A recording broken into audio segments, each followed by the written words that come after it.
මේ වීඩියෝ එකේදී අපි කතා කරන්නේ DMZ ගැන. මොකද්ද මේ DMZ කියන්නේ? DMZ කියන එකේ දිග තේරුම තමයි demilitarized zone කියන එක.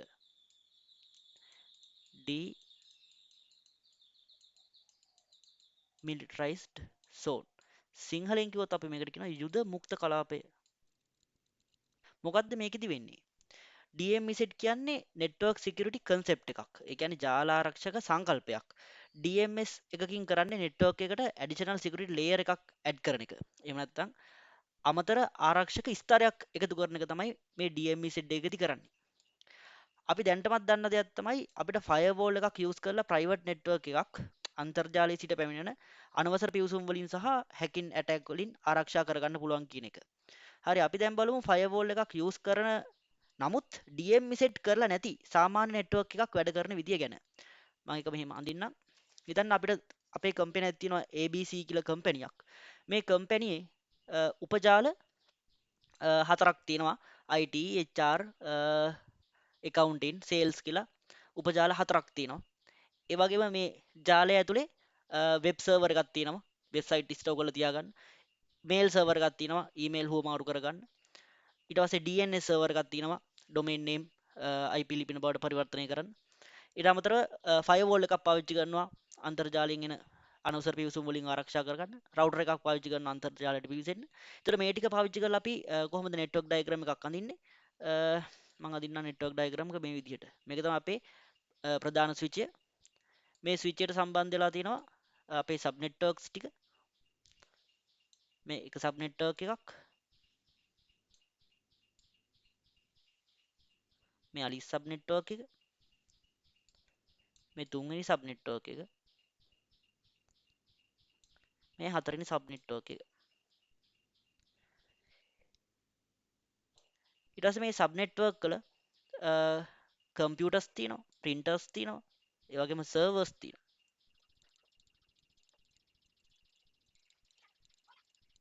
ඊට පස්සේ මම ඉස්සෙල්ලා කිව්වා වගේ මේගොල්ලෝ මේල් සර්වර් එකක් සහ වෙබ් සර්වර් එකක් පාවිච්චි කරනවා. එතකොට දැන් මෙතන සබ් නෙට්වර්ක්ස් හතරක් තියෙනවා. එතකොට හිතන්න මෙතන තියෙන IT ඩිපාර්ට්මන්ට් එක කියලා. එහෙනම් අපිට පුළුවන් අපේ mail servers, web servers IT department කියන සබ් නෙට්වර්ක් එකට සම්බන්ධ කරන්න. එතකොට අපි දන්නවා මේ ටික නෙට්වර්ක් වෙලා තියෙන නිසා එක උපජාලයක තියෙන සේවාවන් අනිත් උපජාල වලටත් පාවිච්චි කරන්න පුළුවන්. ඒ නිසා අපි අපේ සර්වර්ස් ටික IT ඩිපාර්ට්මන්ට් එකට මේ වගේ සම්බන්ධ කරනවා. මේ අපේ මේල් සර්වර් එක කියලා හිතන්න. ඊට පස්සේ තවත් අපිට වෙබ් සර්වර් එකකුත් තියෙනවා.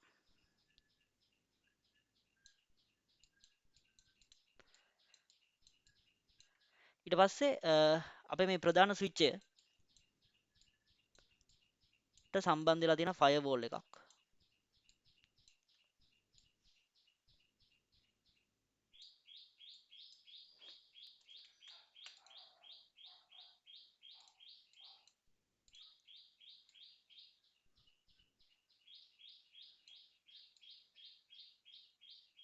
ඊට පස්සේ මේ ෆයර්වෝල් එක සම්බන්ධ වෙන රවුටර් එකට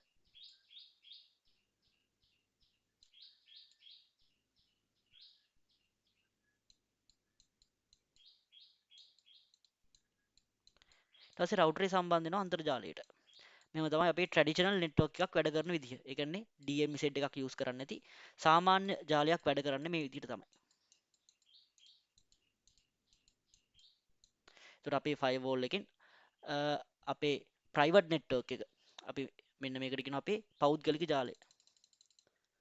අපේ පෞද්ගලික ජාලය අන්තර්ජාලයෙන් වෙන් කරලා ආරක්ෂා කරන අපේ ෆයර්වෝල් එකේ.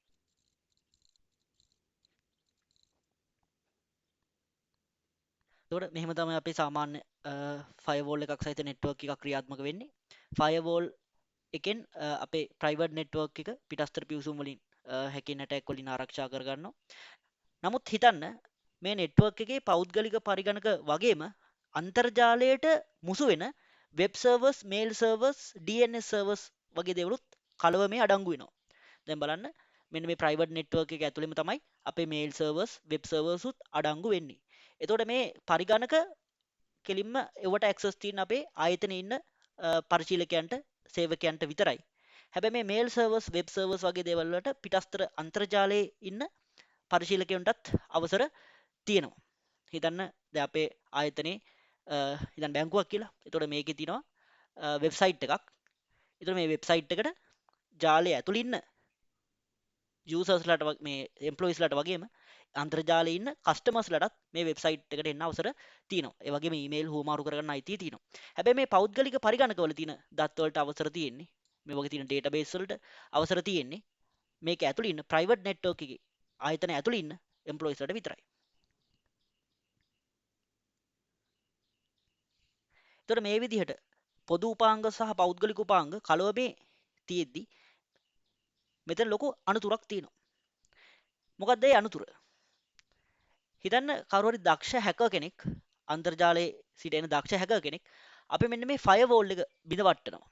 බ්‍රේක් ඩවුන් කරලා අපේ ෆයර්වෝල් එක බ්‍රේක් ඩවුන් කරලා අපේ ප්‍රයිවට් නෙට්වර්ක් එකට ඇක්සස් එනවා. එහෙම කරන්න පුළුවන්. එහෙම වෙන්න තියෙන chance එකක් තියෙනවා. එහෙම බැරි වෙලා හරි ෆයර්වෝල් එක බ්‍රේක් ඩවුන් වෙලා අපේ මෙන්න මේ ප්‍රයිවට් නෙට්වර්ක් එකට ඒ වගේ හැකර් කෙනෙක් ඇතුළු වුණොත් එහෙම එයාට මොකද තියෙන දැන් වාසිය? එයාට අපේ පබ්ලික් සර්වර්ස් වලට වගේම ප්‍රයිවට් කම්පියුටර්ස් වලටත් එයාට කිසිම ප්‍රශ්නයක් නැතුව ඇතුළත් වෙන්න පුළුවන් හැකර්ට. ඒක තමයි මෙතන තියෙන භයානක කම. ඒතකොට මෙහෙම වුණොත් එහෙම සමස්ත ජාලයම අන්තුරට ලක් වෙනවා. හැබැයි අපි මේ නෙට්වර්ක් එකට අමතර ආරක්ෂක ස්තරයක් ඇඩිෂනල් සිකියුරිටි ලේයර් එකක් දාලා තිබ්බනම් හැකර්ට අපේ ප්‍රයිවට් නෙට්වර්ක් එකට ඇක්සස් වෙන එක ටිකක් අමාරු කරන්න තිබ්බා. ඒ කියන්නේ ෆයර්වෝල් එකට අමතරව තවත් ආරක්ෂක ස්තරයක් දාලා තිබ්බනම් එතකොට ෆයර්වෝල් එක යාට හැක් කරත් ඒ බාධකයක් මැඩගෙන ඉස්සරහට එන්න එනවා අපේ ප්‍රයිවට් නෙට්වර්ක් එකට. එතකොට අපිට පුළුවන් ඒ වගේ හැකර්ස්ලාට අපේ නෙට්වර්ක් එක හැක් කරන්න අපේ ප්‍රයිවට් නෙට්වර්ක් එකට ඇක්සස් වෙන එක අමාරු කරන්න පුළුවන් අමතර ආරක්ෂක ස්තරයක් දාලා.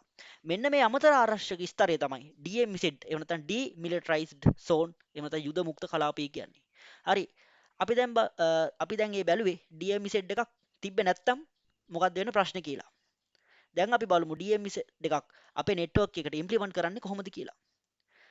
අපි දන්නවා නෙට්වර්ක් එකක් ආයතනයට පමණක් සම්බන්ධ විය හැකි ප්‍රයිවට් කම්පියුටර්ස් ඩේටාබේසස් තියෙන වගේම ඉන්ටර්නෙට් එකත් එක්ක සම්බන්ධ වෙන web servers mail servers DNS servers වගේ සර්වරුත් තියෙනවා පබ්ලික් සර්වර්ස් තියෙනවා. එතකොට එහෙම තියෙන එකේ භයානකකම තමයි අපි ඉස්සෙල්ලා කතා කරේ.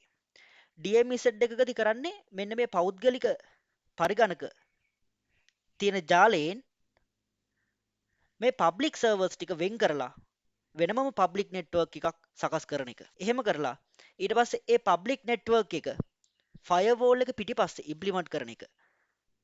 ඒ නිසා දැන් පබ්ලික් නෙට්වර්ක් එක තමයි ඩිරෙක්ට්ලි ෆයර්වෝල් එක හරහා ඉන්ටර්නෙට් එකත් එක්ක සම්බන්ධ වෙන්නේ. අපේ ප්‍රයිවට් නෙට්වර්ක් එක තියෙන්නේ පබ්ලික් නෙට්වර්ක් එකට පිටිපස්සේ.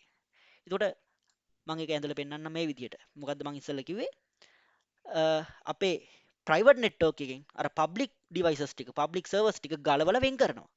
වෙනමම ජාලයකට දානවා. ඒකට අපි කියනවා පොදු ජාලයක් හදනවා. හිතන්න මේක තමයි අපේ ප්‍රයිවට් නෙට්වර්ක් එක. ඒතකොට මේක තමයි ප්‍රයිවට් නෙට්වර්ක් එකේ ප්‍රධාන ස්විච් එක. ඊට පස්සේ අපේ සබ් නෙට්වර්ක්ස් හතරක් තියෙනවා. මේක තමයි අපේ ප්‍රයිවට් නෙට්වර්ක් එක. එතකොට DMZ එකදී අපේ පබ්ලික් සර්වර්ස් ටික දැන් අපි මේ ප්‍රයිවට් නෙට්වර්ක් එකේ තව දුරටත් තියාගන්නේ නැහැ. මෙන්න මෙතනදි කරා වගේ බලන්න මෙතනදි කරා වගේ මේල් සර්වර්ස් වෙබ් සර්වර්ස් වගේ ඉන්ටර්නෙට් එකත් එක්ක සම්බන්ධ වෙන පොදු සේවාදායක අපේ ප්‍රයිවට් නෙට්වර්ක් එකේ තව දුරටත් තියාගන්නේ නැහැ. ඒගොල්ලොන්ව වෙනමම නෙට්වර්ක් එකකට පබ්ලික් නෙට්වර්ක් එකකට සම්බන්ධ කරනවා. එතකොට මේක තමයි හිතන්න මේක තමයි ඒ පබ්ලික් නෙට්වර්ක් එක කියලා. එතකොට ඒකටත් වෙනම ස්විච් එකක් තියෙනවා.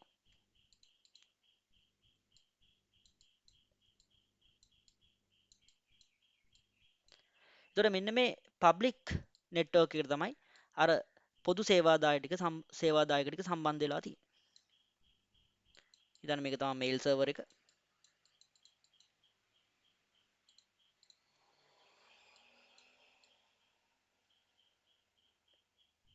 මේක තමයි වෙබ් සර්වර්ස් සේවර් එක. මේක තමයි ඉන්ටර්නෙට් එකත් එක්ක ඩිරෙක්ට්ලි සම්බන්ධ වෙන පොදු සේවාදායක. ඊට පස්සේ මේ පබ්ලික් සර්වර් එක, පබ්ලික් නෙට්වර්ක් එක අපේ ප්‍රයිවට් නෙට්වර්ක් එකත් එක්ක සම්බන්ධ කරනවා. ඊට පස්සේ මෙන්න මේ පබ්ලික් නෙට්වර්ක් එකට තමයි අපි අපේ ෆයර්වෝල් එක සම්බන්ධ කරන්නේ.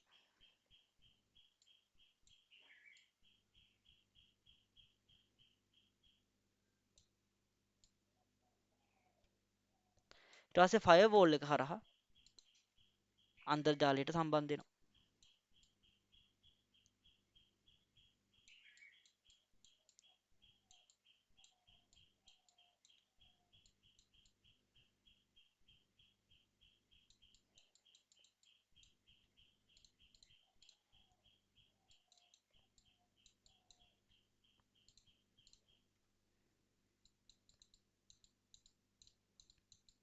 ඒතකොට මෙතන ජාල දෙකක් තියෙනවා. එකක් තමයි අපේ පොදු ජාලය, එකක් තමයි පෞද්ගලික ජාලය. මම එක මෙහෙම වෙන් කරනවා.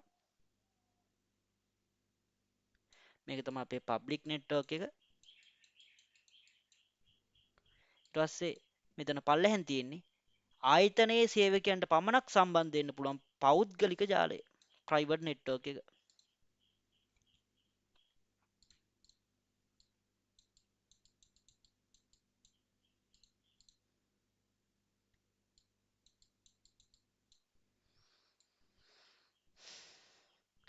එතකොට මොකද්ද මේකෙදි ලැබෙන ආරක්ෂාව ගැන කියලා පොඩ්ඩක් හිතන්න බලන්න.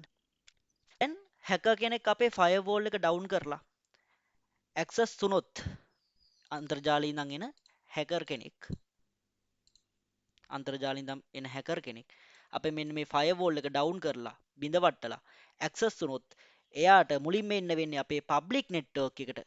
බලන්න මේ ගමන් මාර්ගයේ අන්තර්ජාලයේ තියෙනවා මෙතන. අන්තර්ජාලයෙන් ඉඳන් තමයි හැකර් අපේ ජාලයට පිවිසෙන්න හදන්නේ. රවුටරේ හරහා ඔන්න අපේ ෆයර්වෝල් එකට ආවා. ඊට පස්සේ ඔන්න ෆයර්වෝල් එක බ්‍රේක් ඩවුන් කරා. ෆයර්වෝල් එක බ්‍රේක් ඩවුන් කළා. එතනින් පස්සේ එයා තවදුරටත් ඉස්සරහට එද්දි එයාට මුලින්ම හම්බෙන්නේ අපේ පබ්ලික් නෙට්වර්ක් එක. ඒ කියන්නේ අන්තර්ජාලයත් එක්ක කොහොමත් මිශ්‍ර වෙන්න, අන්තර්ජාලයේ ඉන්න සේවකයන්ටත් මිශ්‍ර වෙන්න සම්බන්ධ වෙන්න අයිතිය තියෙන අපේ පබ්ලික් නෙට්වර්ක් එකට තමයි එයා මුලින්ම සම්බන්ධ වෙන්නේ. එතකොට එයාට ඍජුවම අපේ ප්‍රයිවට් නෙට්වර්ක් එකට, පෞද්ගලික ජාලයට සම්බන්ධ වෙන්න බැරි වෙනවා. එයාට ප්‍රයිවට් නෙට්වර්ක් එකට සම්බන්ධ වෙන්න නම් මේ පබ්ලික් නෙට්වර්ක් එක හරහා තමයි අපේ ප්‍රයිවට් නෙට්වර්ක් එකට ඇක්සස් වෙන්න ඕනේ. එතකොට හැක පබ්ලික් නෙට්වර්ක් එක හරහා අපේ ප්‍රයිවට් නෙට්වර්ක් එක ඇක්සස් කරන්න try කරන ඒ ටයිම් එක අතරතුර අපිට අපේ මේ ආයතනයට මේක ඇලර්ට් කරගන්න පුළුවන්. ඒ කියන්නේ මෙහෙම හැක කෙනෙක් අපේ ජාලයට මේ ඇටැක් කරනවා, ඔන්න ෆයර්වෝල් එක ඩවුන් කරලා දැන් ඔන්න පබ්ලික් නෙට්වර්ක් එකට ඇවිල්ලා ඉන්නේ. දැන් අපේ ඊළඟට ප්‍රයිවට් නෙට්වර්ක් එකට එයි කියලා අපිට ආයතනයට ඇලර්ට් එකක් ලබා ගන්න පුළුවන්. ඒ අතර වාරදී ආයතනයට අවශ්‍ය ක්‍රියාමාර්ග අරගෙන මේ හැකින් ඇටැක් එකෙන් අපේ ප්‍රයිවට් නෙට්වර්ක් එක ආරක්ෂා කරගන්න පුළුවන්. ඒතකොට ප්‍රයිවට් නෙට්වර්ක් එක ඇතුලේ තමයි පිටස්තර පරිසරයට, අන්තර්ජාලයට මිශ්‍ර වෙන්න හොඳ නැති ඩේටාබේස් වගේ දේවල් තියෙන. ඒ කියන්නේ පරිශීලකයන්ගේ, පාරිභෝගිකයන්ගේ සෙන්සිටිව් ඩේටා අඩංගු ඩේටාබේස් වගේ දේවල්, ගනුදෙනු පිළිබඳ තොරතුරු වගේ දේවල් තියෙන ප්‍රයිවට් නෙට්වර්ක් එකේ. එතකොට අන්නේ ප්‍රයිවට් නෙට්වර්ක් එක අපිට ආරක්ෂා කරගන්න පුළුවන් මෙන්න මේ වැඩේ නිසා. හේතුව එයාට ප්‍රයිවට් නෙට්වර්ක් එකට එන්න නම් ෆයර්වෝල් එක හරහා කෙලින්ම එන්න බෑ. පබ්ලික් නෙට්වර්ක් එක හරහා තමයි එන්න ඕනේ. ඒ කියන්නේ දැන් මේ පබ්ලික් නෙට්වර්ක් එක වැඩ කරන්නේ අමතර ආරක්ෂක බාධකයක් විදිහට. ප්‍රයිවට් නෙට්වර්ක් එක ආරක්ෂා කරගන්න තියෙන අමතර ආරක්ෂක බාධකයක් විදිහ, බැරියර් එකක් විදිහ තමයි දැන් මේ පබ්ලික් නෙට්වර්ක් එක වැඩ කරන්නේ. මෙන්න මේ නිසා අපි පබ්ලික් නෙට්වර්ක් එකට කියනවා DM ඉසෙට් එකක් කියලා. මෙන්න මේ නෙට්වර්ක් එක තමයි එතකොට අපි DM ඉසෙට් කියන්නේ. මම හිතනවා දැන් ඔයගොල්ලන්ට DM ඉසෙට් එකක් කියන්නේ මොකද්ද තේරෙන්නේ නැති කියලා. මොකද DM ඉසෙට් එකක් කියන්නේ?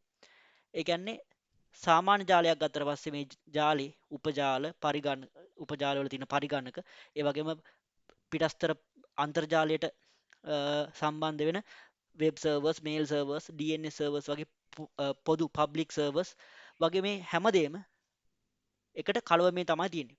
පෞද්ගලික පරිගණක වගේම පොදු සේවාදායකත් කලවමේ තමයි සාමාන්‍ය ජාලයක තියෙන්නේ.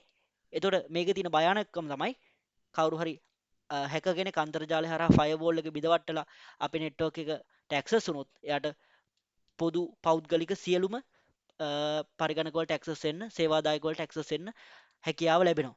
එතකොට මේ වැඩේ නැති කරගන්න තමයි, මේ වැඩේ තවත් අමාරු කරන්න තමයි අපි DME සෙට් එකක් යූස් කරන්නේ.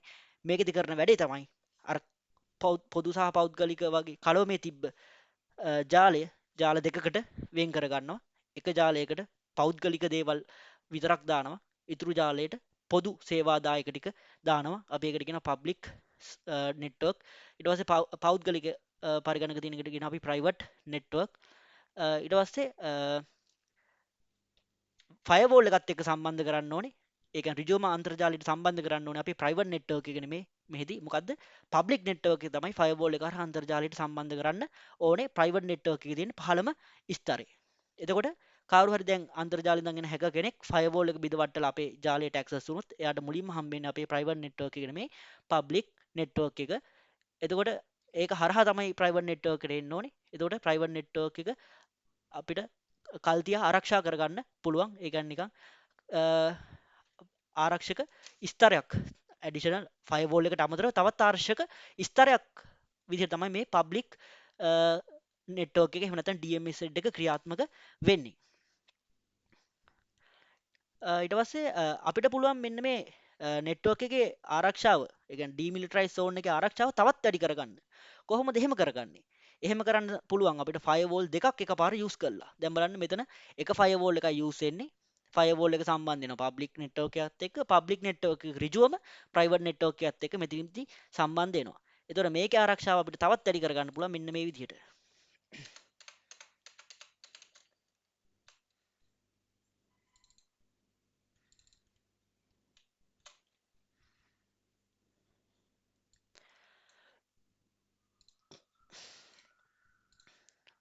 මම අර වගේම අපේ ප්‍රයිවට් නෙට්වර්ක් එක ගැන ගන්නම්. මේක තමයි අපේ උපජාල ටික, සබ් නෙට්වර්ක්ස් ටික. මේක තමයි ප්‍රධාන ස්විචය. ප්‍රධාන ස්විචයට සම්බන්ධ වෙලා තියෙන උපජාල ටික. ඒ උපජාල වල පරිගණක තියෙනවා. ඊට පස්සේ මෙතන තියෙනවා අපේ පොදු ජාලය, ඒ කියන්නේ DME සෙට් එක. පොදු සේවාදායක සම්බන්ධ කරලා තියෙන DME සෙට් එක මෙතන තියෙනවා. ඒකේ තියෙන පබ්ලික් සර්වර්ස් ටික, මේල් සර්වර්ස් සහ වෙබ් සර්වර්ස්. ඊට පස්සේ මම ඉස්සෙල්ලා කිව්වාගේ අපේ මේ පබ්ලික් සර්වර් එක තමයි ෆයර්වෝල් එකත් එක්ක කනෙක්ට් කරන්නේ. ඊට පස්සේ ෆයර්වෝල් එක තමයි රවුටර් හරහා අන්තර්ජාලයට සම්බන්ධ වෙන්නේ. ඊට පස්සේ මං කිව්වා මෙතනදී අපිට ආරක්ෂාව වැඩි කරගන්න පුළුවන් කියලා ෆයර්වෝල්ස් දෙකක් යූස් කරලා. එහෙනම් එක ෆයර්වෝල් එකක් අපි මෙතනට සම්බන්ධ කරා රවුටරේ සහ පබ්ලික් නෙට්වර්ක් එක අතර. එහෙනම් අලිත් ෆයර්වෝල් එක කොහෙද සම්බන්ධ කරන්නේ? ඒ ෆයර්වෝල් එක සම්බන්ධ කරන්නේ අපේ පබ්ලික් නෙට්වර්ක් එක සහ ප්‍රයිවට් නෙට්වර්ක් එක අතර මැද්දේ.